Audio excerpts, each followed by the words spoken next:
All right, let us say hello once again to Lucky Lord Murphy. She is back in action in a big one at 125, June 12th at UFC 263 against Joanne Calderwood. My bad. It's okay. What the hell? This intro is so good that it's taking the lights out altogether. Unbelievable. I'm so sorry. How are you, Lauren? How's technology treating you? God, yeah, not too good today, I guess. No, I'm good. I just got done lifting. Sorry, I was a little late, but I competed yesterday at the Houston Open, and so I really wanted to sleep in a little bit today, so I pushed all my workouts back at an hour. So anyway, sorry I was late, and we're kind of scrambling a little bit, but it's all good. I got a really good day, and I had a blast yesterday too, so all good stuff. How did that all go? It was good. I just did the no-gi portion of it. The Houston Open is a good tournament. It's a pretty tough tournament. And because of the pandemic, a lot of competitors from all over the nation and all over the world signed up. So I got to see a lot of familiar faces come out that I only see at, jiu-jitsu tournaments like Pans and Worlds and stuff like that. So the Houston Open is a really fun one. I took second, which I hate second place. I fucking hate second place, but there were some really good matches. Nobody scored on me in the finals. It was just a ref's decision, so I didn't give up any points. I got to wrestle my ass off. I submitted somebody, so it's good. It's all good. I feel at that level, those people do nothing but jiu-jitsu, and I've been in training camp, so it just felt good to be out there and be under the lights and do what I love. And yeah, it was nice. It was a good day. Did Joe compete too? No, he just coached. Oh, took a rare day off from the competition. Give those other grapplers a little bit of a break because Joe's a madman. He is, yeah, he is. He's an outstanding grappler. So, but yeah, we're just kind of loving what we're doing out here. And Houston's a good place to get in a lot of competition. Texas is open, so we can train, we can compete openly, and it's really a good spot to be in. So yeah, I got some marks on my forehead and stuff from yesterday. All good though. Well, there's a lot to discuss. It's a very interesting time at 125 this week included. But first, it seems based on your social media, you had very little interest in Jake Paul versus Ben Askren on Saturday. Is that accurate? Yeah, I really like Ben Askren. I like him as an athlete. I liked him as a fighter. I like all the stuff that he's accomplished. But yeah, come on, fuck Jake Paul. Fuck that guy. He's just, every time I see a video of him, I'm like, what a fucking douchebag. That's really all I ever think. I think he's cringy. I think he's weird. Guys like him on YouTube, make me worry about, the kids that watch him. Do you know what I mean? I just feel concerned about what he's doing to the next generation. I just fuck Jake Paul. He's just weird. He's an idiot. I cannot believe that guys like him get rich and popular. It's really it's dismaying to see that. Fair enough. Well, I mean, listen, if this crazy time in the world has taught us anything, it's that anything can happen and anything can catch on. And here we are, Lauren. But let's discuss more exciting things in your world. You have your first fight of the year on the books versus Joanne Calderwood. How exciting is it that the next stop on the road to a potential world title shot has a date and a venue at least to be determined, but we have a date? Yeah. The venue's to be determined, but man, I'm so excited to have a good fight coming up, with such a popular fighter too. Joanne is a really popular fighter. I think there's going to be a lot of eyes on this fight. And I have some goals for this fight. I like to set little goals for myself in my career and try to have my fights. I feel like if I can set small goals on the way there, then kind of the bigger picture takes care of itself. So I'm definitely going to be looking for a finish in this fight because I've beat people in the top 10 a few times now. I've beat several people in the top 10, but I haven't finished anybody in the top 10. And I think that would really go a long way in making a case for myself for a title shot. There's some other big fights in the division happening. So when the UFC comes to Houston, Caitlin Chukagian's fighting Viviane Araújo. And I think it's we'll see how that fight goes. Depending how that fight goes, that could change some things in the division. But I think it's all based on our performances. If I have a really outstanding performance, and I think I have a good case for a title shot. Yeah, because I mean, you've gotten a lot of support to fight for the title right now. Like you also had a feeling, and you were pretty much told from the last time we discussed that Jessica Andrade would likely be next in line, which she is, and she'll get the shot this Saturday at UFC 261. But are you happy with the way this turned out, that you're fighting Joanne next? Yeah. Like, I love to fight and I love my job. I feel grateful to be in the UFC. I feel grateful to be in the top 5. And like, the biggest part of me is like, I cannot wait to go out and challenge myself and like put my skills on display and have fun. Like, this is literally like what my life is for. Like, I believe that I was meant to fight. I think I was born to fight, and I love a good challenge. I love the sport of MMA. So for me, it's all positives. And I think if I just keep that if I can keep that going, where it's like, I set goals for myself, I'm going to meet those goals. I'm challenging myself. I'm going to rise to those challenges and meet those challenges head on. I'm going to have fun. I'm going to push myself as hard as I can, and I'm going to accomplish as much as I can. Then I think stuff like good performances, wins, finishes in the top 10, title shots, all of that will take care of itself. So my attitude the last couple months, and especially since we found out about this fight, has been like, okay, I'm just going to have fun. I'm going to do my best. And when I have that attitude, I feel like I'm capable of really amazing things. And then that it just takes all the pressure off. Like, I don't have to worry about anything else, and, looking forward, like, oh yeah, this is going to get me a title shot, or if I do this, that's going to happen. Like, I've fallen into that trap before, and it just doesn't serve me as well as when I'm just grateful and having fun and challenging myself, I know after Jojo beat Jessica, I spoke with her, and it seemed like this was the only fight to make at this point, because I know the UFC had targeted you and Jojo for a while, for several weeks before the bout was actually confirmed. But I'm curious, like, was there a part of you that was holding out hope that maybe something would happen with Andrade? She may not be able to get to this Saturday, so that maybe you would get that call to slide in there. Like, was that something you were thinking about before you put pen to paper to fight Joanne? Maybe a little bit. Like, I can't remember now if that was like something I really entertained, but you never really want to see I never want to get my shot because somebody else fell out. Right. So like that's fine. Like, I'm totally fine with whatever happens in the title picture at this point. We're going to see what happens with Andrade and Valentina. That's here in Houston, right? So hopefully I'll be at that fight in person. I requested some tickets, so we'll see if the UFC has enough to spare. That fight's this Saturday, the title fight. Oh, that's in Jacksonville, right? Okay, yeah. Viviani and Caitlin that are fighting in Houston. So that's the fight I'll be at. But yeah, I'm gonna be watching. I think Andrade has a good chance. She has as good a chance as anybody in the division.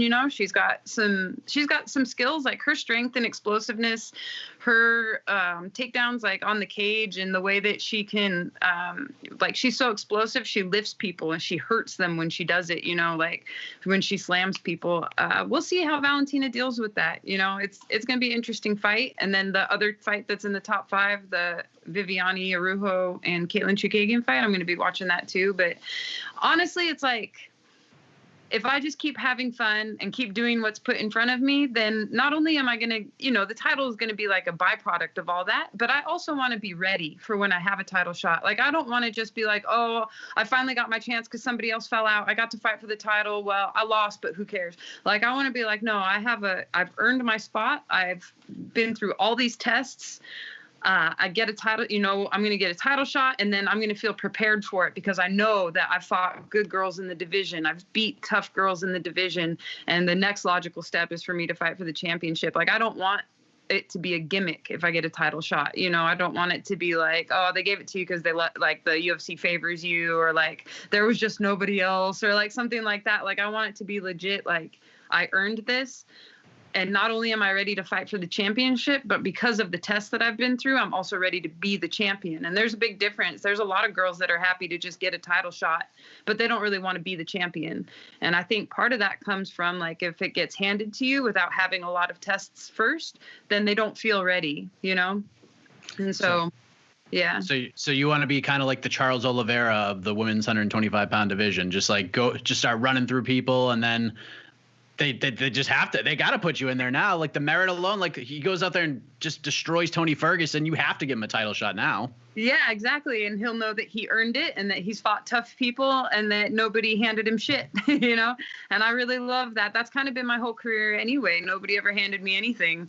And I would hate for it to start now, honestly. So in a way, I honestly feel like the UFC is doing me a favor. Like they keep giving me these tough tests and I have to rise to this occasion. Like Jojo's a tough opponent, man. Like she's a very tough opponent. And she does some things really, really well that I'm going to have to navigate and that we're training hard for. And if I can pass this test, then it's just one more step in my journey that's getting me ready to be the champion, you know. But first I have to pass this test. So I'm putting everything into it, you know. How did you react to finding out that UFC 262 is going to be in Houston? Where you're just like, oh, come on, like let's move this fight up a month, or can we like trade for the Chookagian Araujo fight? Like, come on now. No, you know, I wasn't too bummed because I actually had a lot of injuries. I really acquired several injuries last year. And like right before I was supposed to fight Cynthia, I dislocated my collarbone from my sternum. And it was a pretty bad injury. I couldn't even lift my right arm. And that was like, I think like 4 weeks or something before I was supposed to fight Cynthia. I was like literally in a sling. So that whole like last month or last 5 weeks or something of that camp, like I couldn't run, I couldn't swim, I couldn't wrestle, I couldn't spar, I couldn't do jujitsu. Like literally the last part of that camp, I was on a stair stepper just to do cardio and sweat and like make weight, you know? And so after the fight in Abu Dhabi, I really needed some time to heal up. Like I did a bunch of weight cuts that year too. And so it's like, I really needed some time off, honestly. And we told the UFC that like, just give me a little time to heal up. Like I'm seeing these physical therapists, my metabolism's getting back on track. I have a super good team around me. We just need some time, you know? And so that being said, it was like they started making matchups and I just wasn't ready to fight yet. So when the fight with Jojo came and then we found out it was going to be in Houston, it was like, I really didn't have anybody to blame but myself because I asked for that time, you know? And so it's not a bad thing. If they were going to Alaska, that would be different. I didn't grow up in Houston though. But like I love Houston. I'm undefeated fighting in Houston. I'm undefeated fighting out of Houston, but it's fine. I'm happy to go and be a spectator at that event and like watch the flyweights fight. Like I respect those girls. So it's going to be a good show. Honestly, the card in Houston is fucking sick. I am really happy to be able, like, I hope that they give me tickets and I hope I get to go watch because like that is a sick card. So yeah, it's really good. This Saturday's good. That one's really good. June 12th's looking pretty good too. Yeah. I know you kind of talked about Andrade being a really interesting stylistic matchup for Valentina this Saturday. You know, do you have a pick? Do you think that Andrade can do it? She can go in there and do what no one else has been able to do, or something that not a lot of people think anybody is able to do right now? I'm still picking Valentina to win. If Andrade wins, it'll be like she'll shock the world for sure, you know. So we'll see. I thought Caitlin was going to beat her though. I thought Caitlin was going to like use her footwork, stay off the cage, not get sucked into Andrade's game. And it was like within the first 30 seconds, Andrade had Caitlin on the cage and she was looking for like those single legs and those crotch lifts and the high, you know what I mean? Like she was looking for those lifts that she likes so much. And she does pack a lot of power. So I was surprised like when that happened. So nothing says I can't be surprised again, but I'm picking the champ to stay the champ. You know, a lot of people may not be aware of this, but for a long time before, like both of us have moved up in the world in the combat sports landscape, you used to come on like my old podcast and you used to make fight picks like every single pay-per-view. You used to come on and we'd battle against each other to see who was like the smarter fight picker. So I'm curious, kind of going back to good old pastimes. Do you think we'll see any new champions on Saturday? Of course, we got Zhang Weili versus Rose Namajunas. That is a banger. Main event is the rematch between Kamaru Usman and Jorge Masvidal. Any new champions in your expert opinion? So the only one that I could see maybe working out might be Jorge Masvidal. You know, maybe. I don't it's hard for me because I don't follow men's MMA as much as I follow women's MMA. So sometimes in the men's division, I'm like, I don't know like who they fought. I don't remember their performances as well. But we'll see. I know Jorge took the last fight on super short notice. So we'll see if him having a full camp and a good weight cut and all that, like does something for him. I know he went and got some like stem cell treatment too when his camp first started. And so I know that can really alleviate a lot as far as inflammation and injuries and all that kind of stuff. So we'll see how it goes with the men. That would be one that I would pick. I think Zhang Weili is going to stay the champion.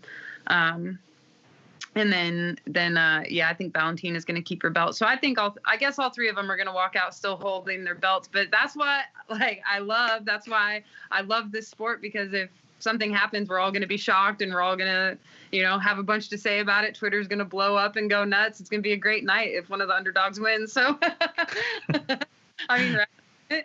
Oh, 100%. 100%. If Masvidal wins, listen, that's, in terms of like what we try to do in terms of getting attention and getting people to like go to the website, a Masvidal win probably does more lucrative things for everybody if over Usman, because Masvidal is such a big star. But I'm excited to see how that fight plays out on a full camp. But what have you met? Obviously, Araujo is fighting Caitlin Chukagian. That's a very good fight. I feel like a lot of people are pinpointing Araujo as a legitimate contender in this division, someone to keep an eye on. What have you made of her surge up this division right now?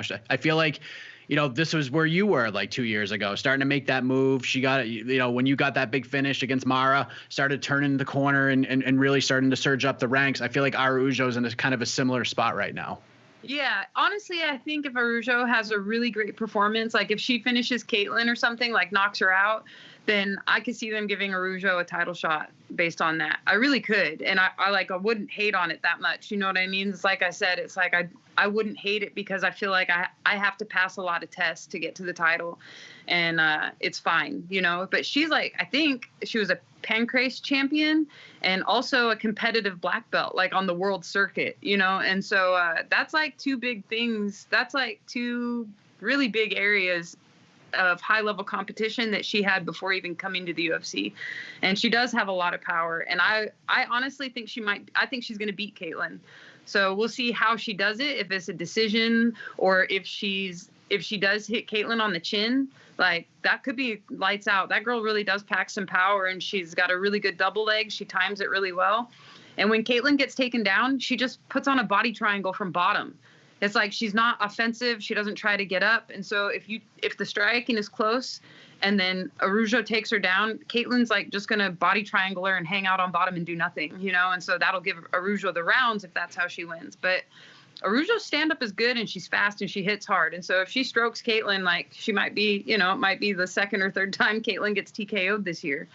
So I guess it would be the third time she's going to get TKO'd this year if that happens. So I'm picking Araujo to win that one. She's a very, very good competitor. I think she's a dangerous competitor. And for sure, we're going to see her, Tyler Santos. We're going to see her and Tyler Santos in the top 5 in the next year for sure. Yeah, I would agree with that 100%. Yeah. I think Amanda Lemos is a 115er. Never mind. I forgot she's a 35er and is now a 115er, which is mind-boggling. She's looking spectacular as well. Can I just ask, what sort of changed with you? Because, I mean, I remember after your submission win in Abu Dhabi, you went into that press conference and you were on fire. Like, I thought you had that entire thing, the way you handled yourself with the opponent change, the way you kind of like took over that press conference, you were calling people out about different things, some of the journalists in the room. And it was, to me, I thought you stole the show with like everything that was going on, like outside of Khabib and everything. This was like a big moment for you. And you got a lot of attention, a lot of waves, and you got a lot of people on your side. Now you're kind of looking at things a little bit differently. Like, you know what? Enjoy the process. Like, let's pass these tests. Let's set these goals, make it happen. And when it's my turn, it's my turn. Like, I will have earned it. What changed? Nothing. I still feel the same way that I felt in that press conference. I mean, y'all gave Jennifer Maia a title shot. I literally had a better record in 2020 than she has in her entire UFC career. Like, that's crazy. She missed weight twice. You're giving her a title shot off of one win where she made weight and beat somebody on short notice. Are you out of your mind? Like, that's crazy. That really is, right? Like, and that's just facts. That's not me. Like, that's not subjective information. Like, she missed weight twice. She beat one person. She beat Jojo, who took the fight on like 5 days notice or something like that.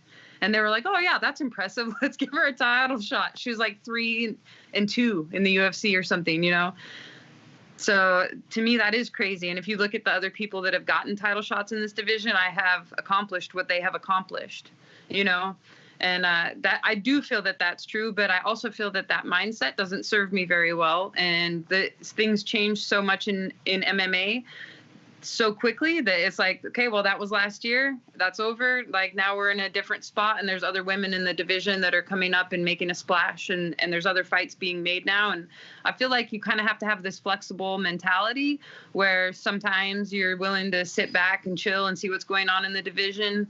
And other times you need to like make a case for yourself. You need to be loud. You need to be like, the squeaky wheel to get the grease. And having that kind of mental flexibility, I think, is a really valuable tool that I've been working on, for many years now.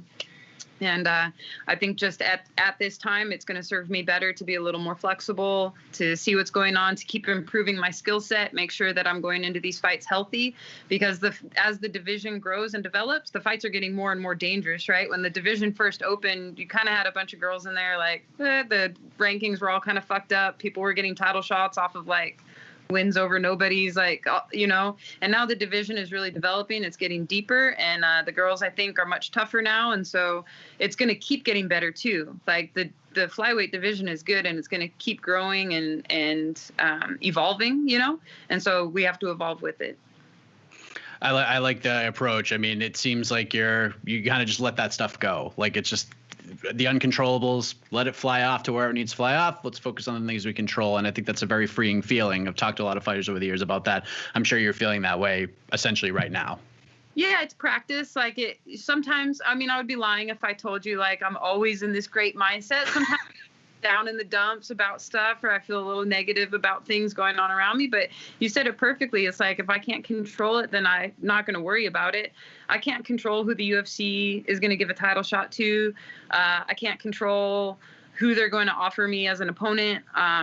Even with like the injuries that I had and stuff, like it was like, okay, this stuff is out of my control. I'm just going to do what I can do. We just have to focus like what's on right in front of you and do what you can do. And running your mouth about all this stuff outside that you don't have any control over, it's okay when fighters do that. I don't think it's inherently a bad thing, but it's like if it's taking away from your mindset, then it is a bad thing. And so for me, I just need to keep practicing like staying mentally flexible. I need to keep practicing like being in a state of gratitude, having a great attitude, and doing my best. Like, and I think as long as I focus on that kind of stuff, then I feel a lot happier. When I'm really focused on everybody else and what's going on with them, and feel like, oh, they get a title shot, but I don't, then like that, it just is a downward spiral, and it can even affect like my practices, which then affect my performance. So yeah, just really a lot of learning experiences, but a lot of they say like wisdom comes from like experience, and experience comes from making a lot of bad choices, Like I've made a lot of bad choices in the past and like had a shitty attitude in the past, and it's taken some time and some work and like really surrounding myself with a good team to improve that. And the more I've improved my attitude, the more my mental game has improved, the better my practices have gotten, the better performances I've had. And I really think that that's what's like shot me up the rankings, like that's really why I've had so much success in the last like year and a half or so. A lot of it has come from the attitude change. Yeah. Dustin, just jump on Dustin Poirier's Twitter like once or twice a day, and that'll make you feel good as well, for the most part. I just retweeted him today. Did you? Of course, him and Connor are going to get after it for the next couple of months, but that is what it is. But one thing you can control is June 12th, UFC 263. How do we get this thing done against Joanne Calderwood? I know we're still a couple months away. I'm going to punch her in the face as hard as I can. I think that's a really good first step to winning the fight. You know what I mean? Is hit her as hard as you can. And then honestly, I just want to be good everywhere. So she does have a really good clinch. I'm looking forward to seeing whose clinch is better. I for sure think I'm going to be quite a bit stronger. I think I'm just a more solid athlete. But she has some really good tricks up her sleeve. Like she's really good with her left leg. She's very quick with it. She throws her left leg at a lot of different angles. Like she can bring it up to your face. She can teep you in the stomach. She can make it into like a roundhouse kick. She can double it up, So her left leg is like something that I think is one of her most dangerous weapons. Like I said, she has a very good clinch. And I think her ground game is underrated. I watched her with Andrea Lee. I watched that fight a couple times, and like Jojo knows how to move her hips. She knows how to get to the cage. She knows how to get up. She knows how to push the head. Like she has a pretty good ground game. And so I think people kind of shit on her ground game sometimes. And it's like, y'all don't really get it. Like in fighting, jiu-jitsu becomes so physical and so scrambly that at a certain level, it just gets very, very hard to make it look easy. That's why guys like Damian Maia and Charles Oliveira are so fucking impressive, because they make it look so easy, but it's really not. Like fighting is fucking hard. So Jojo's a really good opponent, and she's actually more well-rounded, I think, than people give her credit for. Her stand-up is very dangerous, I think. Like she keeps such a high pace. I think she has like 3 or 4 fights where she threw over 100 significant strikes or something. Like that's an incredible pace. So those are some things about her that I really respect, and I'm looking forward to the challenge of overcoming those things about her that she does really well. You don't have to answer this question. You can just give us a yes or a no, but have you been told where this fight is happening? Yes, I've been told where it's happening. Okay, fair enough. I'm not going to ask you anymore. I just want to an announcement will be forthcoming, ladies and gentlemen, we announce it pretty soon. Yeah. Yeah, I mean, we already know where the July 10th card's going to be, so it would only be natural to find out sooner rather than later. Maybe we'll find out this Saturday during the pay-per-view broadcast. And the July 10th card is already sold out too, which in I think seconds, because like the tickets haven't even gone on sale for the June 12th fight yet, but it will sell out in seconds for sure. So I'm telling everybody I know, I'm like, if you want tickets, join the UFC like club, like they're on like the Fight Club or whatever they have online. You pay like $50. Dana like sends you a letter or something. You get like a hat, but then you also get early access to tickets. So all my friends and like also anybody watching this, join the little UFC Fight Club and you can get early access to tickets. So it's not going to be in Alaska. Unfortunately, no. Okay. All right. So we've narrowed it down to 49 other states. Oh my God, Dana, please go to Alaska. Please. Me, Gina Mazzani, Jared Cannonier, we would all kill it on an Alaskan card, you know. It would be cool. There's a lot of fight fans in Alaska. So Dana, if you ever see this, please, let's go to Alaska. We've seen when Penny, your dog, we've seen his head a couple of times in this conversation, or her head, excuse me. A new sister, did I see that? Yeah. Another dog in the household? Large Marge. She's in and so it's cool. She picked us last summer. She just showed up in our driveway one day. It was like early in the morning and I was getting ready to go to the gym. And so I opened the door, I got in my car, and there's this big ass dog. Like, I didn't know if she was a pit bull or what. She looks like a pit bull kind of. And so she came running over and she literally tried to get in the driver's seat with me. Like, her tail was wagging. She was super friendly and she tried to crawl up. She's 100 pounds. And so she tried to crawl up in the seat with me. And basically she never left. So I left. I came back. She was still in our front yard. Later on that night, she was still hanging around. And so, of course, we gave her some food and water. We put her in the backyard. We took her to the vet the next day to see if she was chipped or if she had an owner. And my husband took her to the vet and he sent me a picture, and he was driving and her head was like over his shoulder, and both of them were just smiling like ear to ear. And when he sent me that picture, I said, oh, we're going to keep her. I already knew, like, I say, you're in love with her. I'm in love with her. We're going to keep her. She's been such a good addition to our house. She's a very, very sweet dog. That's awesome. And it was also great to see, we talked about Joe earlier, your husband, in the corner of Derek Lewis during the knockout win over Curtis Blades. It's very cool to see him getting a bit more shine in the UFC coaching realm these days. He's an incredible coach. I think he's as good as any John Danaher. He's as good as any Greg Jackson. Like, he's as good as any MMA coach out there. He's just still very young. He's still like young in the coaching game. He doesn't have decades of experience yet, but he has a lot of experience. He's got some MMA fights himself. He's obviously done however long he's been with me, like through the whole process, you know, through the camps and the weight cuts and the fight weeks and the interviews and everything. He's a very gifted coach, very, very gifted coach. So I think that someday Joe will have a whole roster of fighters, and I think several of them are going to be in the UFC because he's a very gifted coach. But it takes a team. So we have a whole team around us, and he's always learning, like, from the guys we get to work with. Like, my nutritionist is here, so like Mateo's the best, so Joe gets to learn from him. I get to work with Andy Galpin, which is like a huge like bonus for me, and he gets to learn from Andy. He gets to learn from Bob Perez, one of the best striking coaches in the game. He gets to learn from Alex Cisne, who's kind of unknown still, but has been in my corner 8 times now. I'm undefeated with Alex. And so anyway, yeah, he's still learning and growing too, but someday he will be recognized as one of the best coaches in the game. I feel very confident about that. Well, we'll definitely be excited when that happens, Lauren. In around 2 months, we could be talking about you fighting for a world title. I know that's something that you're not completely focused on. If it happens, it happens. But it all starts on the road to June 12th, UFC 263 against Joanne Calderwood. Thank you for the time as always, Lauren. All the best to you for this camp and in the fight itself. Thanks a lot, Mike. I really appreciate it. I like coming on your show. Thanks a lot, man. Hey, it was cool to see the UFC use some of your footage from your interview, on the big card the other day. That was cool. I was like, hey. I was like, hey, that's me. Yeah, I got my phone. My world changed for those 10 minutes. My wife made me rewind it like 500 times. It was wild.